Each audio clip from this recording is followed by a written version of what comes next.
This is a story of how I built a cabin on a child's grave. If you're into DIY cabin build videos, you've probably seen me on YouTube. I'm a guy who likes to build things in the middle of nowhere, from scratch.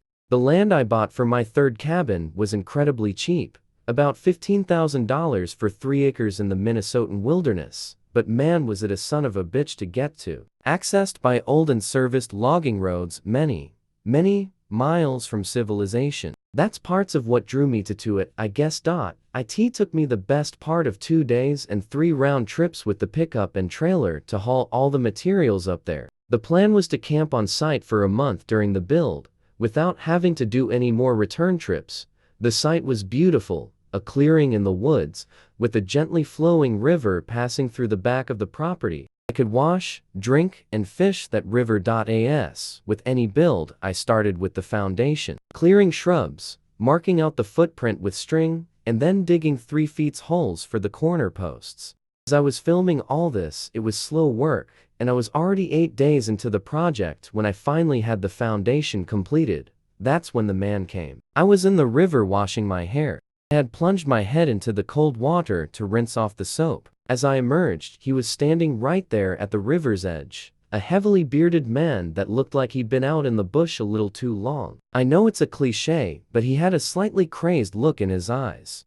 A rush of emotions passed over me. A bit of shock, a bit of fear. Being so remote, it's very unexpected to be stumbled upon by another human. On top of that, I was naked. I still managed a greeting, and he nodded in return. He asked me if I was building a cabin, and I said I was. I asked what brought him there, and he said that's what he came to talk to me about. I suggested I get dressed, and I could make us some coffee. He tipped his hat, but did not look away as I timidly exited the lake in all my naked glory. As the coffee brewed, he stood staring at my work on the foundation. "We used to own this land," he said. "Me and my wife, but we had to sell it. We still visit once a year on our child's birthday." "Are your wife and child with you now?" I asked. "My wife is camped down the road, cooking dinner." "Is it your truck broken down back there?" It was. I had bent the axle going too fast over a ditch, and have since been unable to move it. I nodded. He took a moment before carrying on. "My child is right here, buried in the center of your foundation." I tipped the coffee I was pouring onto my jeans. "I'm so sorry," muttered the man. Cleared some grass in the center of my foundation, and sure enough, a sun-faded wooden cross lay there. After the man had gone, I had a lot of thinking to do. I lay in my tent mindlessly reviewing my camera footage from the last few days of construction. The generator was humming softly outside while powering my laptop.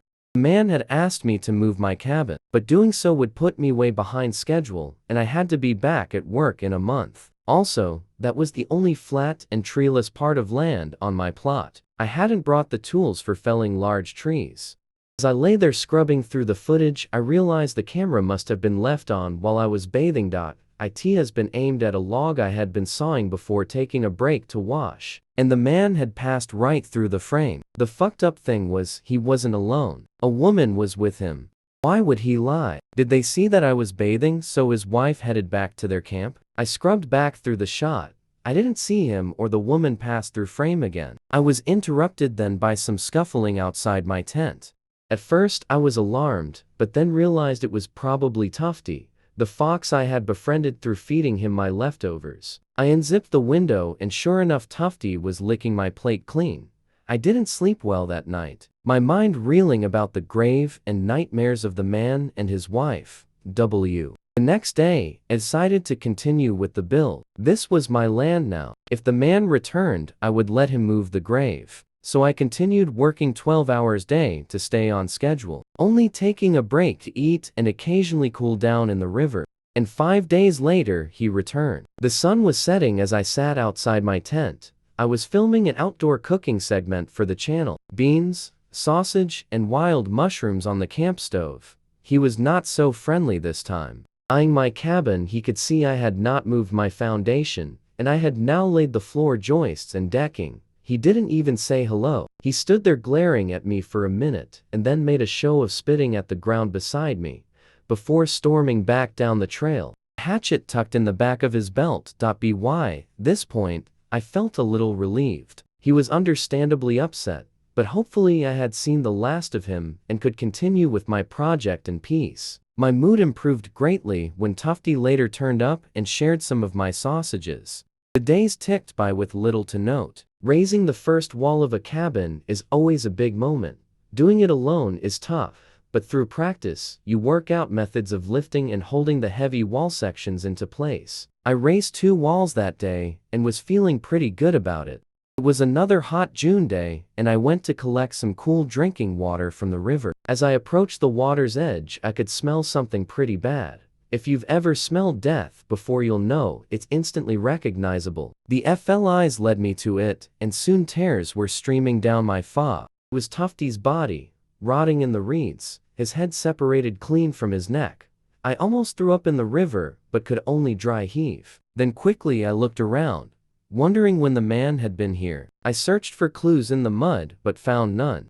I was both scared and angry. Part of me wanted to go find the man's camp and knock him down for what he'd done. I no longer felt safe here, but my truck was broke, and I had not yet come up with a plan to get out. I slept that night with my axe in my tent. I had also rigged the camera outside the tent facing towards the cabin and the trail beyond it. I could monitor the recording from my laptop inside my tent, a makeshift security camera that had pretty good night vision. What little sleep I got was plagued with visions of Tufty's death and a young child's laughter. The next day, packed up at 5 a.m. I carried only the essentials in a rucksack. Everything else I battened down under a tarp, the generator, and all my tools. Didn't know when I'd be back. I took my camera with me, a rough plan forming in my head as I headed down the trail to the logging road.